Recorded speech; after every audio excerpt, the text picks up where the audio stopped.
O assunto que nós vamos refletir juntos hoje está em Tiago, no capítulo 5, versículo 8. Assim também vós esperai com paciência e fortalecei os vossos corações. O tema de hoje é paciência. Emmanuel, no Fonte Viva, fala assim: a vontade de Deus se expressa a cada hora nas circunstâncias que nos cercam. Então, tudo que a gente passa, tudo está com a ciência do Pai Celestial. E Ele deseja o melhor para cada um de nós. Jesus, Ele observou em suas caminhadas a necessidade de nos deixar o maior exemplo já vivido de paciência. Eu sei que muitas vezes na nossa vida a gente precisa de muita paciência. Na verdade, a vida nos proporciona tudo para o nosso crescimento. E um dos traços mais característicos de Jesus é aquela imperturbável serenidade dele, de espírito, aquela serenidade, né? Por exemplo, se a gente olhar a história do Mestre amado, nós vamos ver que quando ele é injuriado, ele não se exaltava. Pois é. E nós, muitas vezes, né, temos que responder à altura. Pois é, nós ainda não aprendemos com o exemplo de Jesus, né? Se você olhar lá atrás, quando ele ia ser traído por Judas, né? Por aquelas 30 moedas que ele vendeu, Jesus olha para ele e diz: amigo, a que viestes? Pois é. Quando ele foi esbofeteado perante o tribunal, o que ele faz? Ele oferece a outra face, a outra forma de se agir, que até então era costume, olho por olho, dente por dente, né? Era o que Moisés tinha explicado para eles seguiam isso, né? E quando Jesus oferece a outra face, ou seja, a outra forma de agir, o outro lado que poderia ser feito, a não violência, o não revide, ele oferece o perdão, a outra forma de agir, né? Olhar a situação no ponto de vista do outro e não unicamente no nosso único ponto de vista. Pois é, a mansidão evangélica é expressa com a mais alto equilíbrio, com mais alto bom senso que o mestre exemplificou para que nós pudéssemos aprender. Afinal, tem uma frase que diz assim: o que importa não é o que o mundo nos apresenta, mas aquilo que nós fazemos com o que o mundo nos apresentou. E Jesus sabia disso, né? Que o nosso verdadeiro eu se acha no local fora do alcance de qualquer agressão, de qualquer ofensa, de qualquer vulneração de fora, né? O meu eu só pode ser ofendido por mim mesmo. Quando alguém grita, que aliás, né, quando a pessoa grita, quando a gente grita, é porque a gente pode estar até próximo da pessoa, estamos ali diante da pessoa, pertinho da gente. Mas como ela está distante do que nós pensamos, talvez o oposto daquilo que nós pensamos, a gente sem querer grita, porque a gente quer que a pessoa escute ou concorde com a gente, e não é por aí, não é mesmo? Não é gritando, berrando, sendo ríspidos, grosseiros, que nós vamos conseguir convencer absolutamente ninguém. Quando a gente tem esse excesso de raiva, que a gente grita, o que acontece? A gente tem descarga de adrenalina, a gente adoece, depois fica com dor de cabeça, com enxaqueca, com problemas cardíacos e mais outros, né? Percebem? Somos nós que fazemos mal por nós mesmos. Só a gente consegue ofender a gente mesmo e não o outro. Se a gente não toma aquilo que a pessoa falou pra gente, gritou, xingou, foi injusto, né, falou algo que foi desagradável, se a gente não toma isso, a gente não adoece. Então, as outras pessoas podem até rasgar a nossa roupa, fazer algum mal ao nosso corpo físico, né? Mas todas essas coisas não somos nós, né? A nossa alma, o nosso espírito. Na verdade, nós somos usufrutuários de todo o resto. O convite de hoje, gente, é exatamente para que a gente use a sabedoria para transformar com paciência cada coisa que a vida oferece em algo ainda melhor. Olha que interessante, né? Um passo de cada vez. Agir sem pressa, porque toda decisão precipitada acabamos solucionando aquele problema pela metade. É o irmão José nos falando no livro Vigiai e Orai, né? Saber esperar, gente, é tão importante quanto saber agir. Mas agir sem pressa, mas com determinação, mantendo a nossa mente segura, sem consentir que aqueles pensamentos fujam do nosso controle. Miramês, através de João Nunes Maia, ele diz assim: a paciência é a coragem educada na escola de Jesus.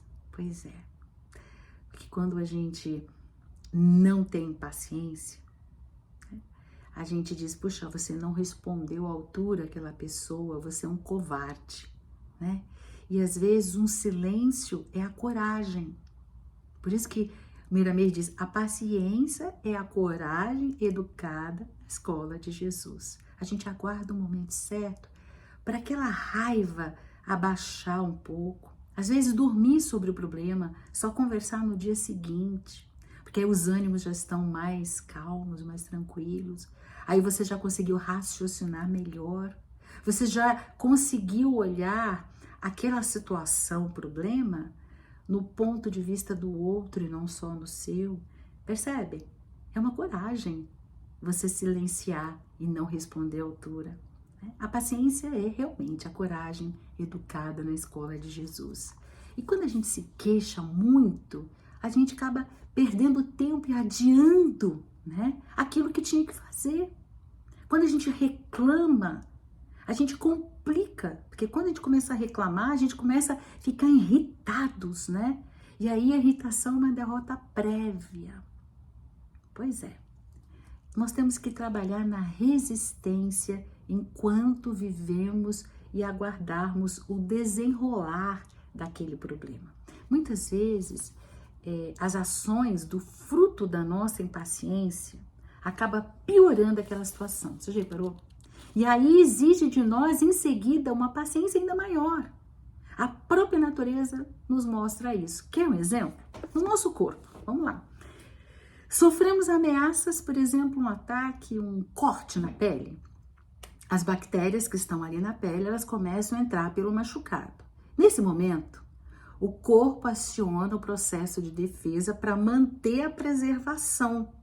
Então, os anticorpos, que são células de defesa naquele local, a gente chama de macrófagos, né? Começam a ir tudo para aquele local do machucado para impedir que aquelas bactérias se alastrem. Ok. Enquanto isso, começa o processo de coagulação, de cicatrização para haver a regeneração. Ou seja, um trabalha na resistência para dar tempo da regeneração acontecer. E eu peguei esse exemplo porque isso acontece conosco também. Vamos trabalhar a nossa resistência para dar tempo na regeneração da situação problema. Para dar tempo de Deus atuar. Para não colocarmos tudo a perder. Tem uma pastora, ela se chama Camila Barros. E é muito interessante às vezes as coisas que ela fala. E ela diz uma coisa muito bonita que eu acho linda, né? Ela fala como Deus estivesse falando para você, dizendo assim: o meu silêncio não significa a minha ausência. É quando você não sabe para onde ir, é que eu te mais conduzo. Lindo, né? Pois é, quando nós criamos essa resistência, nós damos tempo para que tudo aconteça. Porque às vezes um problema, ele está envolvido com diversas pessoas naquele problema. Não é verdade? Precisamos todos chegar ao ponto da resolução. E às vezes nós temos que aguardar pacientemente, resistindo, para que aquilo possa ser o melhor proveito para aquele grupo. E Tiago, né, nessa epístola, ele fala sobre nós ponderarmos, discernirmos prudentemente.